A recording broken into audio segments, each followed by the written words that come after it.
बिस्मिल्लाहिर्रहमानिर्रहीम। अस्सलाम वालेकुम व्यूवर्स। आज मैं आप लोगों के लिए मावा टी केक की रेसिपी लेकर आई हूँ। बहुत ही बेहतरीन बनता है ये टी केक और इसको बनाना बेहद आसान है। अब बेकरी से भी अच्छा टी केक आप लोग घर में बना के तैयार कर सकते हैं। ओरिजिनल मावा केक की रेसिपी आज मैं आप लोगों के साथ शेयर करने जा रही हूँ। इस टेस्ट का मावा केक आपको बेकरीज पे भी नहीं मिलेगा, क्योंकि इसके अंदर एक सीक्रेट इंग्रेडिएंट है जो हम ऐड करेंगे, जिसकी वजह से मावा केक का टेस्ट एनहांस हो जाता है, बहुत ही मज़ेदार हो जाता है। तो इस वीडियो को लास्ट तक ज़रूर देखिएगा। अगर आप मेरे चैनल पर नए हैं तो मेरे चैनल को सब्सक्राइब करें, साथ साथ ऑल नोटिफिकेशन को क्लिक करें। इससे आने वाली मेरी हर नई वीडियो की नोटिफिकेशन आपको सबसे पहले मिलेगी। वीडियो अच्छी लगे तो लाइक एंड शेयर करना ना भूलें। तो चलिए आइए रेसिपी स्टार्ट करते हैं। तो इसके लिए हमें चाहिए होगा बटर 150 ग्राम्स के बराबर। कप में मेजर करेंगे तो ये 3/4 कप के बराबर है और रूम टेम्परेचर पे होना चाहिए बटर। इसके अंदर हम शुगर ऐड कर देंगे 150 ग्राम, और शुगर भी आप मेजर करेंगे तो वो 3/4 कप के बराबर है। पिसी हुई चीनी ले लीजिएगा और इसको हम इलेक्ट्रिक बीटर की मदद से बीट करना स्टार्ट करेंगे। अगर आप लोगों के पास इलेक्ट्रिक बीटर नहीं है तो आप लोग हैंड विक्स की मदद से भी इसको बीट कर सकते हैं। तो यहाँ पे मैं 2 से 3 मिनट तक बीट करूँगी, और अगर आप लोग हैंड विक्स इस्तेमाल करेंगे तो आपको तकरीबन 6 से 7 मिनट लगेंगे इसको बीट करने में। तो आपने इस हद तक इसको बीट करना है तो कि ये क्रीमी फॉर्म में आ जाए और स्मूथ सा हो जाए। तो देखिए इस तरह से क्रीमी फॉर्म में आ जाएगा ये। इसके बाद हम इसके अंदर ऐड करेंगे खोया, या फिर मावा कह सकते हैं आप इसको। 50 ग्राम्स के बराबर, आप स्पून्स में अगर इसको मेजर करेंगे तो 3 टेबल स्पून के बराबर है। ये ज़रूर ऐड कीजिएगा, यही वो सीक्रेट इंग्रेडिएंट है जिससे इस केक का टेस्ट बहुत ज़्यादा एनहांस हो जाता है और बहुत मज़े का और बहुत डिफरेंट सा टेस्ट आता है। तो इसको भी हमने बीट कर लिया है अच्छी तरीके से 1 मिनट तक। अब इसके बाद हम इसके अंदर अंडे ऐड करेंगे। तो आपने एक एक करके अंडे ऐड करने हैं। मैंने 3 अदद अंडे लिए हैं। तो पहला एक अंडा हमने ऐड कर दिया है और इसको हमने बीट कर लेना है अच्छी तरीके से। 10 सेकंड तक ही बस आपने बीट करना है कि एग जो है वो अच्छे से मिक्स हो जाए। अब हम बाकी के भी अंडे ऐड कर देंगे। तो अंडा मुझसे ज़्यादा डल गया था तो मैंने सारा ही ऐड कर दिया है। आप लोग एक एक करके ऐड कर दीजिएगा अंडों को, और उसके बाद आपने इसको मिक्स कर लेना है अच्छी तरीके से। 10 सेकंड के लिए बस मिक्स कर लीजिएगा। स्पैचुला से आपने चारों तरफ से इसको साफ़ कर लेना है ताकि सारा मिक्सचर अच्छी तरीके से मिक्स हो जाए। अब इसके बाद हम इसके अंदर ऐड करेंगे वनीला एसेंस 1 टीस्पून के बराबर, और अब इसके अंदर हम मिक्स नट्स ऐड करेंगे 50 ग्राम्स के बराबर कुटे हुए। इसके अंदर मैंने बादाम, पिस्ते, अखरोट और काजू ले लिए थे। 50 ग्राम के बराबर है। स्पून में आप मेजर करेंगे तो ये 4 to 5 टेबल स्पून के बराबर हैं। और अंदाज़ा अगर आप लगाना चाहते हैं तो वो 10-10 दाने ले लीजिएगा सब चीज़ों के, और इसको आपने कूट लेना है, वो ऐड कर देना है इसके अंदर। इसके बाद हम इसके अंदर बेकिंग पाउडर ऐड करेंगे 1 टीस्पून के बराबर। इसको भी बस मैं मिक्स कर लूँगी। मिक्सचर हमारा रेडी है, खाली इसको मिक्स करना है हमें। अब मशीन हम हटा देंगे और इसके बाद हम इसके अंदर ऐड करेंगे मैदा। तो मैदा मैंने लिया है 150 ग्राम्स के बराबर।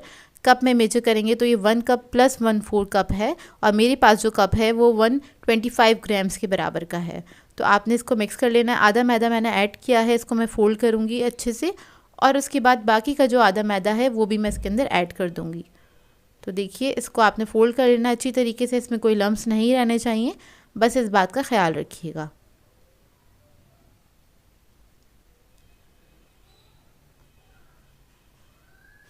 तो देखिए हमारा जो ये केक का बैटर है वो रेडी हो गया है, और ये इस तरह से थिक होना चाहिए। अब इधर मैंने एक लोफ टन ले लिया है और इसको मैंने नीचे बटर पेपर लगा दिया हल्का सा ग्रीस करके। सारा बैटर हम इसके अंदर ऐड कर देंगे। 6 इंच का मेरे पास ये लोफ टन है, और आप लोग चाहें तो राउंड टन में भी बेक कर सकते हैं। इसको 5 to 6 इंच का ले लीजिएगा, उसके अंदर आप इसको बेक कर सकते हैं। इसको आप लेवल कर देंगे। लेवल करने के बाद ऊपर से मैंने इसके ऊपर थोड़े से ये बादाम, पिस्ते और अखरोट वगैरह जो थे उसको मैंने चॉप करके रख लिया था मोटा मोटा सा, वो ऐड कर दिए। तकरीबन 1/4 कप के बराबर है। या आप अपनी मर्ज़ी के मुताबिक भी ऐड कर सकते हैं, कम या ज़्यादा, या फिर आप लोग साबुत भी इसके ऊपर लगा सकते हैं। अब इसको मैं बेक करूँगी। ओवन मैंने ऑन कर दिया था 180 डिग्री पे। प्री हीटेड ओवन में हम इसको बेक करेंगे तकरीबन 30 to 35 मिनट के लिए। पतीले की टाइमिंग मैं आगे मेंशन कर दूंगी। जो लोग इसको पतीले में बेक करना चाहते हैं तो पतीले में भी बेक कर सकते हैं, और जो लोग इलेक्ट्रिक ओवन यूज़ कर रहे हैं वो लोग दोनों रॉड्स ऑन करके इसको बेक कर सकते हैं। तो देखिए बेक होकर आ गया है। अब इसको हम ठंडा होने देंगे, तो काउंटर पे ही छोड़ देंगे अच्छे से ठंडा हो जाए। उसके बाद मैं आपको कट करके दिखाऊंगी। तो देखिए ठंडा हो गया है, इसको मैं लूज़ कर लूँगी। उसके बाद इसको एक ट्रे में हम निकाल लेंगे। तो चारों तरफ से आपने इसको लूज़ कर लेना है नाइफ़ की मदद से।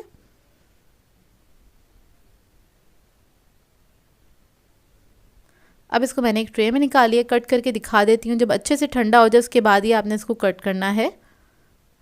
तो ऊपर नट्स लगे हुए, थोड़ा सा मुश्किल होता है इसको कट करना, लेकिन बहुत सॉफ्ट और बहुत ही मज़ेदार बनके तैयार होता है ये केक। आप इसको चाय के टाइम पे एंजॉय कर सकते हैं, सुबह ब्रेकफास्ट में भी ले सकते हैं, जो लोग मीठा नाश्ता करना पसंद करते हैं। और ये बहुत ही मज़ेदार बना था। आप लोग एक बार ट्राई करेंगे तो बार बार आपका दिल चाहेगा ट्राई करने का। और ये देखिए इसका टेक्सचर, इसको आप चाय के साथ आराम से एंजॉय कर सकते हैं। तो देखिए सारे नट्स वगैरह इसमें आपको नज़र आ रहे होंगे और ये कितना स्मूथ और सॉफ्ट बनके तैयार हुआ है। इसका टेस्ट भी बहुत अच्छा होता है, एक बार ज़रूर ट्राई कीजिएगा इस रेसिपी के साथ, क्योंकि ओरिजिनल रेसिपी है। आजकल ये वाली रेसिपीज़ नहीं बन रही होती बेकरीज वगैरह में, ये आप घर में ही बना के ट्राई कर सकते हैं। तो देखिए कितना सॉफ्ट बनके तैयार हुआ है। इसको मैंने चाय के साथ एंजॉय किया था।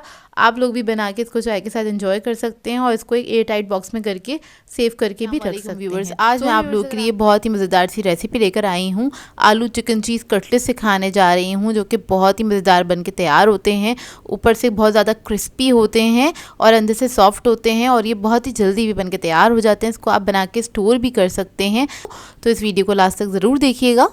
तो चलिए ये वीडियो स्टार्ट करते हैं। तो यहाँ पर मैंने लिए हैं 4 अदद आलू। ये बॉईल हुए हुए आलू हैं। बस हम इनको क्या करेंगे, ग्रेट कर लेंगे। आप लोग चाहें तो मैश भी कर सकते हैं। तो इधर बस मैं इसको अच्छे से ग्रेट कर रही हूँ। आलू जब ग्रेट हो जाएंगे फिर हम इसके अंदर ऐड करेंगे 1 कप बॉइल्ड चिकन। फिर मैं इसके अंदर ऐड करूँगी गाजर बारीक कटी हुई आधा कप के बराबर।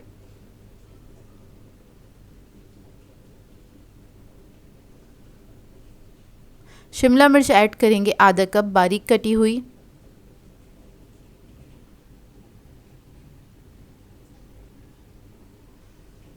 हरा धनिया ऐड करेंगे इसमें 1/4 कप के बराबर।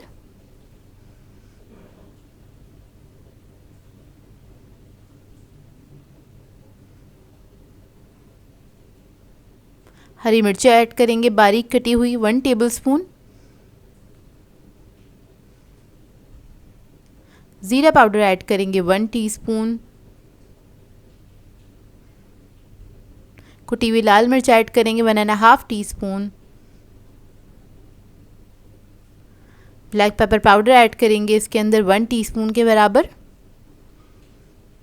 नमक ऐड करेंगे 1 टीस्पून। इसके बाद इन तमाम चीज़ों को अच्छी तरीके से आपने मिक्स कर लेना है। वेजिटेबल्स अगर आपको पसंद हो तो आप ऐड कर सकते हैं, अपनी मर्ज़ी के मुताबिक भी ऐड कर सकते हैं, मतलब जो भी आपको वेजिटेबल पसंद हो। इसमें कॉर्न्स वगैरह भी ऐड कर सकते हैं, जो कि बहुत ही मज़ेदार लगते हैं। तो बस इसकी हम छोटी छोटी सी पैटीज़ बना लेंगे। बस मैंने थोड़ा सा मिक्सचर लिया है, उसको मैंने हाथ पे फैला लिया इस तरह से। चीज़ का एक क्यूब ले लिया है, सेंटर में रख देंगे इस तरह से और इसको क्लोज़ कर देंगे। और इसके बाद इसको शेप दे लेंगे, जिस तरह से हम शामी कबाब का शेप देते हैं उसी तरह से बस। तो ये देखिए रेडी है।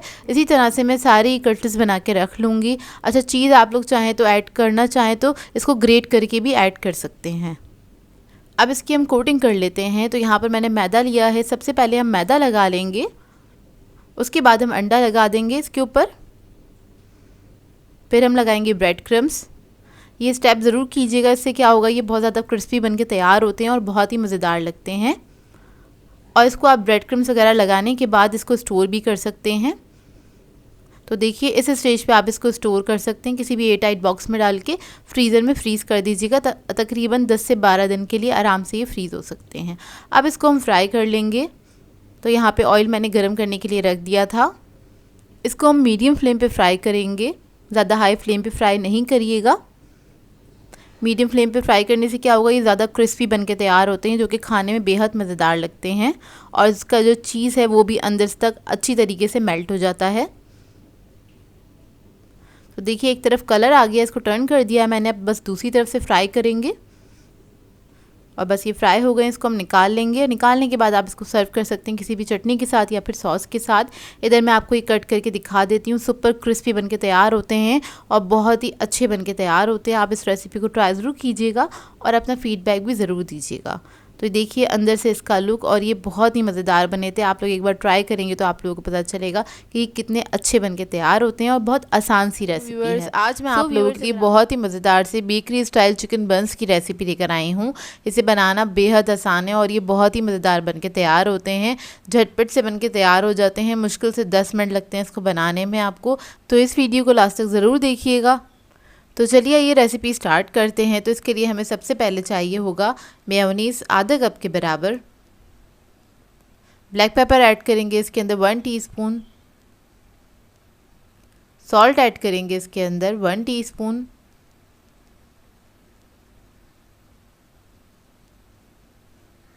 हरा धनिया ऐड करूँगी मैं इसके अंदर 1 टेबलस्पून के बराबर बारीक कटा हुआ, और इन चीज़ों को हम अच्छे से मिक्स कर लेंगे। ये देखिए अच्छे से मिक्स हो गया है। इसके बाद मैं इसके अंदर ऐड करूँगी चिकन, जो कि मैंने बॉईल कर लिया था और इसको मैंने श्रेड भी कर लिया है। 1 कप के बराबर है। एक ब्रेस्ट पीस ले लिया था, उसको मैंने बॉईल करके श्रेड कर लिया है। और इसके अंदर हम ऐड करेंगे कैबेज 1 कप के बराबर बारीक कटा हुआ, और इन तमाम चीज़ों को अच्छी तरीके से मिक्स कर लेंगे।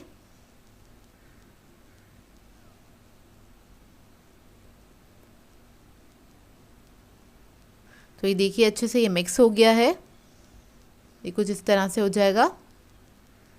अब इसको असेंबल करने के लिए हमें मिनी बंस चाहिए होंगे। ये बेकरी से आसानी से मिल जाते हैं।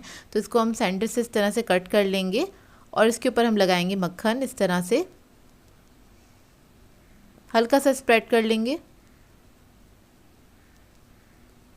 और इसको स्प्रेड करने के बाद इसको हम सेक लेंगे एक तरफ से, मतलब जिस साइड पे हमने बटर लगाया सिर्फ उसी साइड पे से हम इसको सेकेंगे। इससे बहुत अच्छा इसका टेस्ट आ जाता है।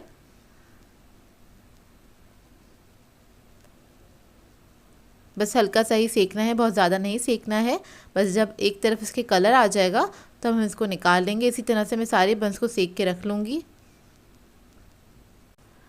अब बंस को हम असेंबल कर लेते हैं। तो उसके लिए हम बंस ले लेंगे और उसके ऊपर हम लगाएंगे chilli garlic sauce. Salad leaf रख देंगे इसके ऊपर इस तरह से, और जो हमने फिलिंग बनाई थी चिकन की वो हम इसके ऊपर रख देंगे अच्छी क्वांटिटी में, और दूसरे पीस से इसको कवर कर देंगे। ये देखिए इस तरह से। तो बस ये रेडी हो जाएंगे। बहुत ही मज़ेदार बनते हैं, बहुत ही आसान रेसिपी है और बहुत कम वक्त में बन के तैयार हो जाती है। आप लोग ट्राई ज़रूर कीजिएगा और अपना फीडबैक ज़रूर दीजिएगा, बताइएगा ज़रूर ये सिंपल सी रेसिपी कैसी लगी आप लोगों को। आज मैं आप लोगों के लिए चॉकलेट पिस्ता बिस्किट्स की रेसिपी लेकर आई हूँ। बहुत ही मज़ेदार बनते हैं ये बिस्किट्स और काफ़ी डिफरेंट भी हैं। ये बहुत कम बेकरीज़ पे आपको मिलेंगे, लेकिन अक्सर मिल जाते हैं बेकरीज़ पे। इनको आप पार्टीज़ वगैरह पे बना सकते हैं या फिर वैसे भी बना के एंजॉय कर सकते हैं। तो इस वीडियो को लास्ट तक ज़रूर देखिएगा। तो चलिए ये वीडियो स्टार्ट करते हैं। इसके लिए हमें चाहिए होगा बटर मैंने लिया है 150 ग्राम, और अगर आप इसको कप में मेजर करेंगे तो ये 3/4 कप के बराबर है, और ये रूम टेम्परेचर पे होना चाहिए। हल्का सा इसको बीट किया है। उसके बाद इसमें हम शुगर ऐड कर देंगे। तो मैं आइसिंग शुगर यूज़ कर रही हूँ, आप लोग पिसी हुई चीनी भी ले सकते हैं। 100 ग्राम्स के बराबर है। कप में मेजर करेंगे तो ये आधा कप के बराबर होगी। आधा कप से 1 टेबलस्पून प्लस कर लीजिएगा, बस उतनी ही ऐड कीजिएगा। और इसको हम बीट करेंगे अच्छी तरीके से 1 से 2 मिनट तक, ताकि अच्छा सा फ्लफ़ी सा मिक्सचर हो जाए इसका। देखिए इस तरह से। फिर हम इसके अंदर ऐड करेंगे अंडे की जर्दी 1 अदद, और इसको भी हमने बीट करना है अच्छी तरीके से। चंद सेकंड ही बीट करेंगे, बहुत ज़्यादा नहीं इसको बीट करना है। जितने अच्छे से बीट करते हैं उतने अच्छे बिस्किट्स बन के तैयार होते हैं, सॉफ्ट बनते हैं, मतलब खस्ता बनते हैं। इसके बाद इसके अंदर हम ऐड करेंगे पाउडर मिल्क 2 टेबलस्पून के बराबर। पाउडर मिल्क ऐड करने से बिस्किट्स का जो टेस्ट होता है वो बहुत अच्छा एनहांस हो जाता है। एक अलग सा फ्लेवर आता है इसके अंदर। आप लोग ऐड करेंगे तो आप लोगों को समझ में आएगी कि ये बहुत इंपॉर्टेंट इंग्रेडिएंट है, और बिस्किट्स जो होते हैं वो खस्ता भी बनते हैं। ये ऐड करने से और मज़ीद खस्ता बनते हैं, बिल्कुल बेकरी जैसे बनते हैं। तो देखिए इसको भी मैंने बीट कर लिया अच्छी तरीके से। इसके बाद हम इसके अंदर ऐड करेंगे चॉकलेट एसेंस। अगर आपके पास ये नहीं है तो आप लोग वनीला एसेंस भी ऐड कर सकते हैं। 1/2 टीस्पून ऐड किया है। इसके बाद मैं ऐड करूँगी पिस्ता। तो मैंने कूट लिए थे पिस्ता, और 50 ग्राम्स लिए हैं। अभी मैं ऐड कर रही हूँ 2 टेबलस्पून। बाकी की हम बाद में ऐड करेंगे, वो हम बाद में दिखाएंगे आपको। अभी मैंने 2 टेबलस्पून लिए, मोटा मोटा सा कूट लिया था पिस्ता को बस। और इसको भी हम मिक्स कर लेंगे अच्छी तरीके से। और फिर हम ऐड करेंगे इसके अंदर कोको पाउडर। तो कोको पाउडर मैंने लिया है 2 टेबलस्पून के बराबर, वो इसके अंदर हमने मिक्स कर लेना है अच्छी तरीके से।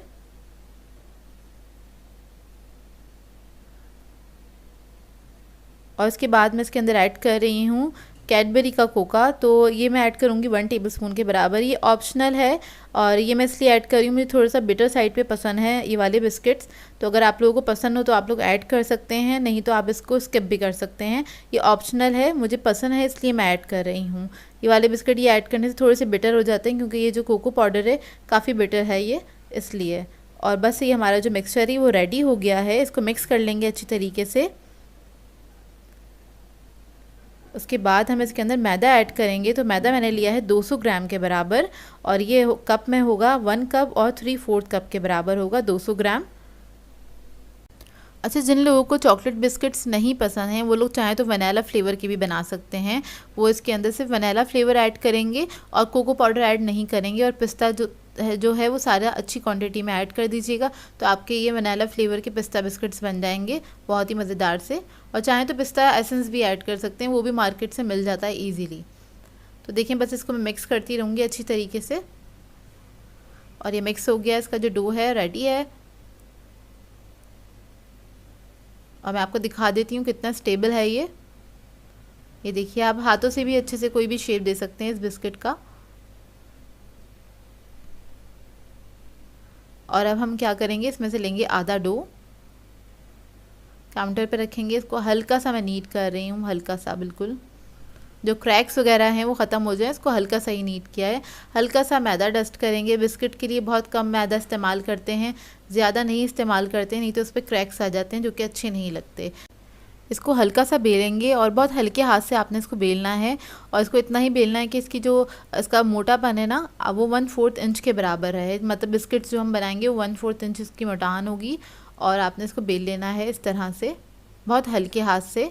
इसके बाद इसको मैं इस तरह से कट करूँगी। कोई भी नाइफ़ ले लीजिएगा, उससे आप कट कर सकते हैं। ये मेरे पास रखी हुई थी पैलेट नाइफ पास ही, तो ये मैं यूज़ कर रही हूँ। कोई भी नाइफ़ या कोई भी कटर ले सकते हैं, उससे इस तरह से काट लें या फिर स्केल की मदद से आप काट लें ताकि इवन कट जाएं आपके जो बिस्किट्स हैं। और इसके बाद ये अंडे की सफ़ेदी है, आप लोग चाहें तो पूरा अंडा भी ले सकते हैं। मैं अंडे की सफ़ेदी यूज़ कर रही हूँ क्योंकि ये रखी हुई थी मेरे पास, क्योंकि योग यूज़ किया था तो उसकी वाइट रखी थी, तो वो मैं इसके ऊपर अप्लाई कर दूँगी इस तरह से। बहुत हल्का सा ही लगाना है। उसके बाद जो पिस्ता थे जो कुटे हुए रखे थे वो मैं ले लूँगी और वो इसके ऊपर इस तरह से डाल देना, आपने स्प्रिंकल कर देना है। एग वाइट इसीलिए लगाई थी ताकि स्टिक हो जाए पिस्ता जो है, और हल्के से टैप कर दें बहुत हल्के हाथ से ताकि इसके ऊपर स्टिक हो जाए। उसके बाद हम इसकी कटिंग कर लेंगे इस तरह से।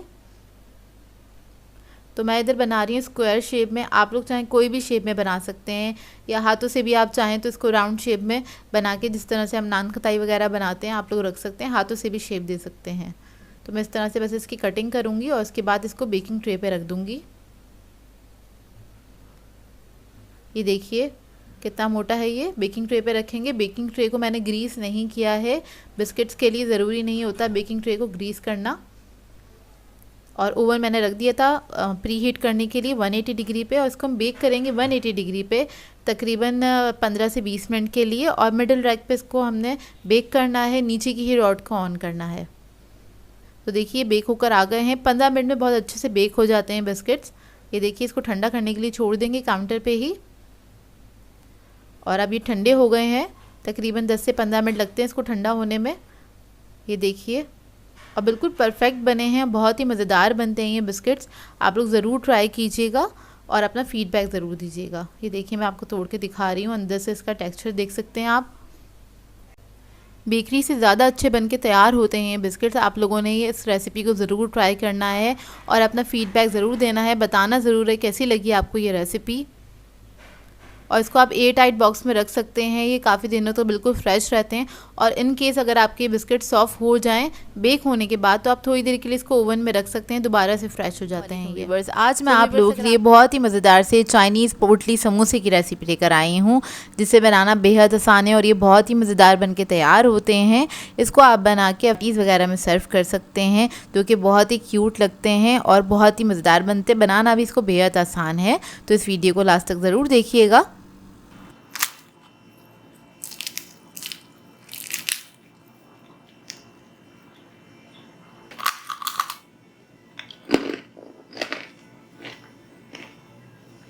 तो चलिए ये रेसिपी स्टार्ट करते हैं। तो इसके लिए मैंने लिया है 2 कप मैदा।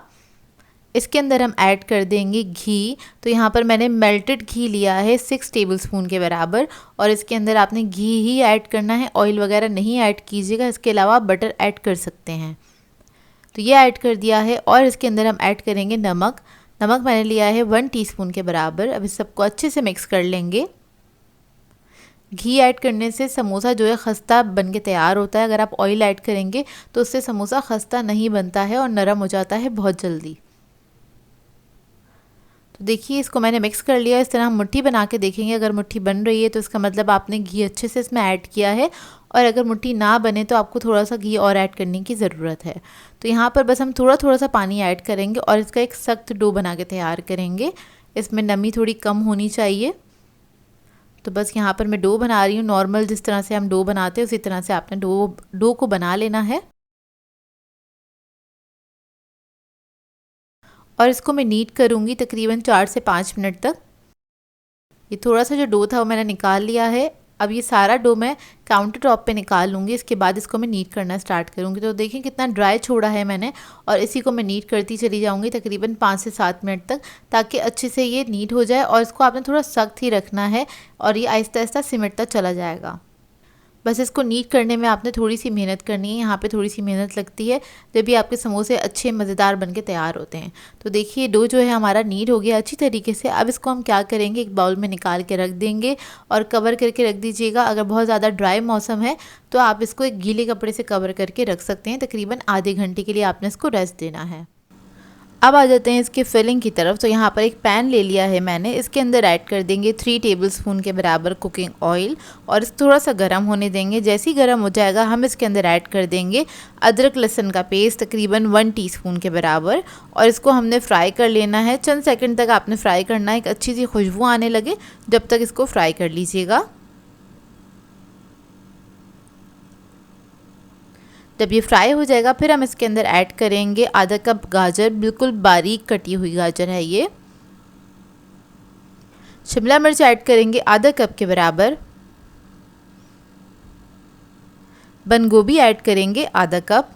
तीनों चीज़ों को मैंने बहुत बारीक फाइन चॉप किया था, तो बस आपने बहुत बारीक ही इसको कट करना है। अगर आप इसको मोटा मोटा कट करेंगे तो पोटली बनाने में आपको मुश्किल होगी, क्योंकि हम छोटे साइज़ की पोटली बना रहे हैं। तो यहाँ पर बस इसको हमने हल्का सा फ्राई करना है। उसके बाद हम ऐड कर देंगे इसमें कुटी हुई लाल मिर्च 1 टीस्पून के बराबर। काली मिर्चों का पाउडर ऐड करेंगे 1 टीस्पून। नमक ऐड करेंगे इसके अंदर 1 टीस्पून, और इसको हल्का सा फ्राई कर लेंगे इन मसालों के साथ।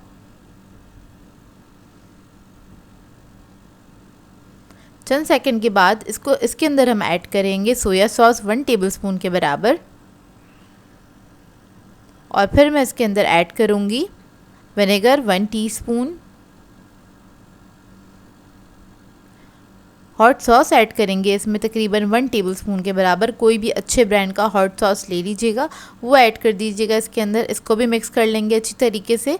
सॉसेस के साथ सारी वेजिटेबल्स को अच्छे से मिक्स करेंगे।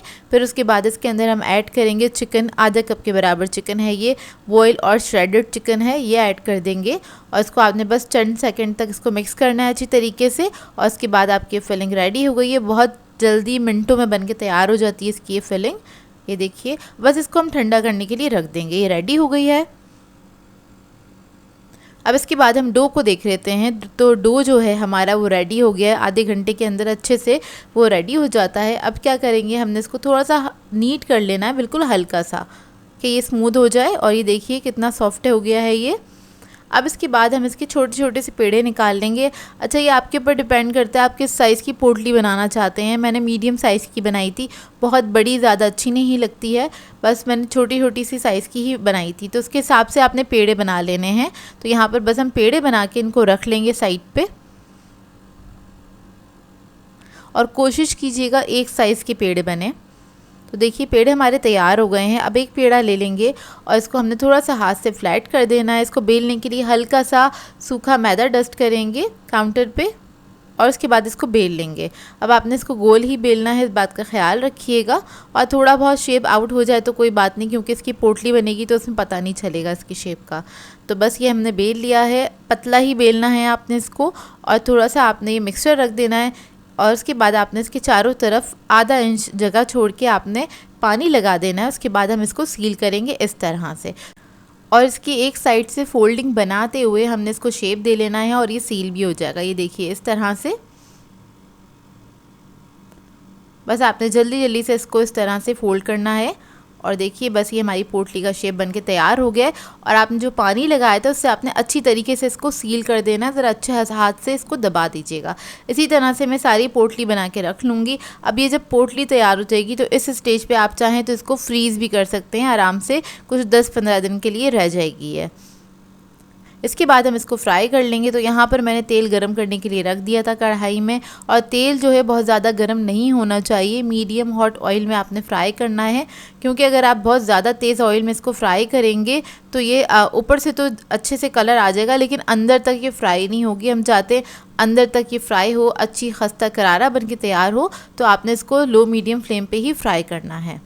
तो देखिए फ्राई होना स्टार्ट हो गई है। जब इस पे कलर आने लगे तो आपने इसको मिक्स करते चले जाना है ताकि इसके ऊपर इवन कलर आए। तो देखिए इसको मैं किस तरह से फ्राई कर रही हूँ, इसी तरह से आपने मिक्स करते चले जाना है। जब आपकी मनपसंद कलर आ जाए तो आपने इसको निकाल लेना है और इसको किसी टिश्यू नैपकिन पे निकालिएगा ताकि इसके अंदर जो एक्स्ट्रा ऑयल है वो उसमें से निकल जाए। तो देखिए हमारी जो ये पोटली समोसा है, मज़ेदार सा क्यूट सा ये बनके रेडी हो गया है। इसको आप ट्राई ज़रूर कीजिएगा और अपना फीडबैक ज़रूर दीजिएगा।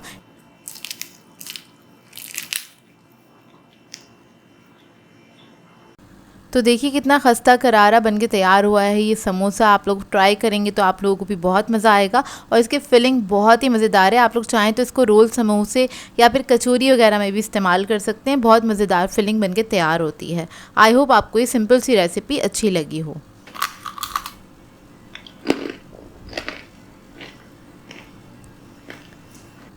सो व्यूअर्स, अगर आप लोगों को मेरी रेसिपीज़ अच्छी लगती हैं तो मेरे चैनल को सब्सक्राइब करें, लाइक करें, कमेंट ज़रूर किया करें, शेयर भी ज़रूर किया करें अपने फ्रेंड्स के साथ, फैमिली के साथ। तो मुझे अपनी दुआओं में याद रखिएगा। अल्लाह हाफ़िज़।